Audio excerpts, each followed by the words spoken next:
성경에 기록된 말씀을 더하거나 빼면 어떻게 될까? 여러분은 기억하는가?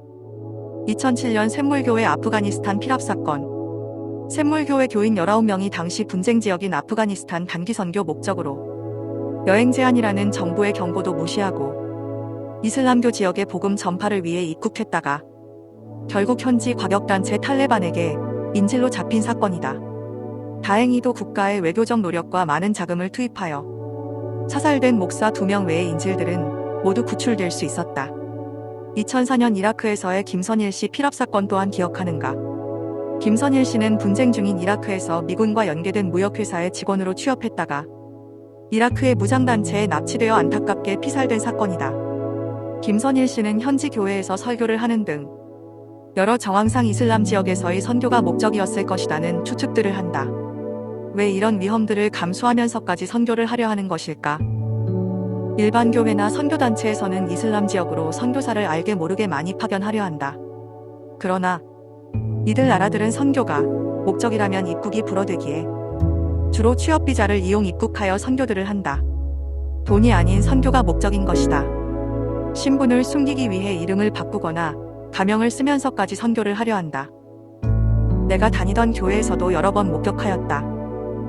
어떤 교회나 단체에서는 세상 물정 모르는 아이들에게까지 선교에 대해 가르치기도 한다. 마치 선교나 전도가 기독교인이 살아 존재하는 최고의 목적이고 순교, 선교하다가 죽는 것은 아름다운 미덕인 것처럼 가르치기도 한다. 대한민국은 외국인 선교사들의 피가 뿌려진 결과로 오늘날의 대한민국이 있기에 세계 선교에 앞장서야 한다고도 한다. 세대와 지역을 막론하고 교회들은 목숨을 걸고라도 왜 선교를 하려 하는가? 성경을 보자. 마가복음 16장 15절. 너희는 온 세상에 나가서 만민에게 복음을 전파하여라고 기록되어 있다. 이 말씀은 부활한 예수의 마지막 말씀으로 오늘날의 지상교회에게 주어진 지상명령이라고 목사님들은 설교를 한다. 지상명령이라는 단어로 유튜브에 검색해 보길 바란다. 많은 설교들이 올라와 있다. 기독교인 중에는 나이 불문하고 선교사가 꾸민 사람들이 많다. 그래서 유학 전문 학원이 있듯이 세계 선교 전문 학원 같은 단체들도 있다. 나 또한 은퇴 후 신학을 하여 선교사나 목사가 될까 하는 생각도 한때 했었다. 나를 위해 살 찢으시고 피 흘려 죽으신 하나님의 아들 예수의 마지막 지상명령. 세계 선교. 선교하다가 죽으면 순교인이 천국에서 예수님 만나면 칭찬받겠지? 이런 어린아이와 같은 생각이 위험 지역으로까지 선교를 하게 되는 마음의 원동력일 것이다. 다음 17, 18절을 보자. 믿는 사람들에게는 이런 표징들이 따를 터인데 곧 그들은 내 이름으로 귀신을 쫓아내며 새 방언을 말하며 손으로 뱀을 집어들며 독약을 마실지라도 절대로 해를 입지 않으며 아픈 사람들에게 손을 얹으면 나을 것이다. 놀랍고 엄청난 능력이지 않는가? 정말 믿는 사람에게 이런 능력들이 나타난다면 나는 다시 교회로 돌아가고 싶어질 것이다.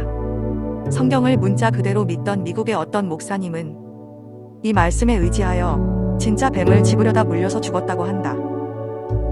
이 말씀을 믿고 행하는 분들에게 제안을 드리고 싶다.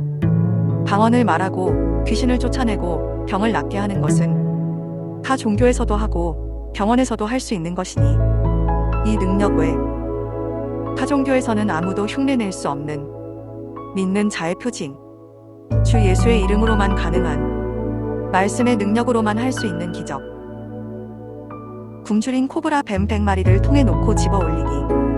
어떤 독약이든 물처럼 마셔도 전혀 해를 입지 않는 이런 기적의 능력을 보고 싶다. 무리한 요구일까? 가장 빠르고 확실한 효율적인 선교 방법이지 않는가? 목사님들은 말씀하신다.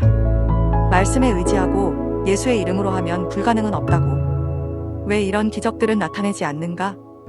아니, 아무도 시도도 못한다.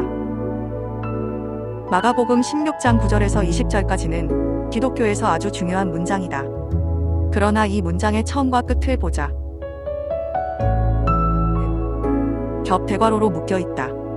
지난 영상에서 보았듯이 겹대괄호의 의미는 고대 원본에 가까운 성경에는 없는데 후대에 누군가 첨가했지만 교회에서 중요하게 여기고 오랫동안 사용하고 있으니 지우지 말고 그대로 사용하자는 것이 겹대괄호의 의미라 하였다.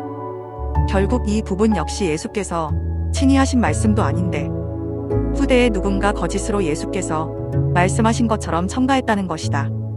이처럼 고대의 사람들은 성경을 지금처럼 1.1획도 오류가 없는 책으로 여기지도 않았고 필사 당시의 교회나 시대적인 상황에 맞추어서 첨가하거나 빼기가 쉬웠다는 것이다. 그래도 어쩔 수 없다. 아무리 좋은 의도일지라도 요한계시록 22장 18절에 의하여 첨가했으니 기록된 재앙보다 더 많이 받아야 할 것 같다.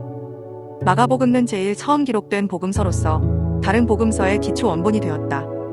실제 처음에 마가복음은 16장 8절까지만 있었다고 볼 수 있다. 끝 절 8절을 보면 여자들이 몹시 놀라 떨며 나와 무덤에서 도망하고 무서워하여 아무에게 아무 말도 하지 못하더라. 여자들이 예수의 무덤 속에서 시신이 사라진 것을 보고 난 후의 행동으로 부활을 보여주는 내용인데 마무리가 조금 미적미적해 보이지 않는가.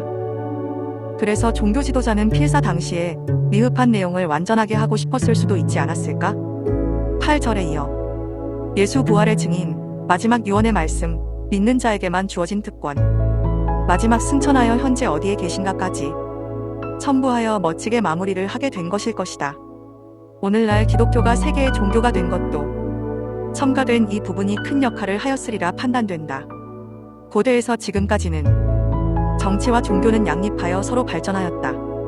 정치는 백성들을 통합, 통치, 통제하기 위해 종교를, 또한 자신들의 왕권 유지와 탐욕을 채우기 위해 역시 종교를 이용하였다. 종교 지도자들은 자신들이 만든 신과 종교가 존속되고 발전하기 위해서는 반드시 돈과 권력이 필요했기 때문에 이 둘은 서로가 필요할 수밖에 없었다. 우리나라 역사를 보아도 그러했다. 그러나 종교도 완전하지 못하기에 왕국은 망하고 종교는 탐욕으로 타락하거나 쇠퇴하게 되는 것이다. 특히 세계선교와 같은 말들은 세계 정복이나 지배와 같은 탐욕적인 말로 고대 왕들이 좋아할 만한 단어들이다. 예수가 전한 진짜 복음은 무엇일까? 원수를 사랑하라. 내 이웃을 내 몸과 같이 사랑하라. 진리를 알지니 진리가 너희를 자유롭게 하리라.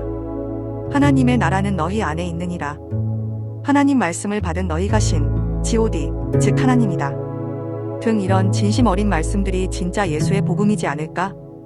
세계선교, 지상명령. 정말 예수님이 하신 말씀이 맞다면 기독교 교리나 선교의 핵심 내용인 십자가, 보혈, 대속의 죽음, 오직 믿음만으로의 죄사함과 구원, 천국, 재림, 휴거 등 이런 허황된 내용들을 전하라 하였을까?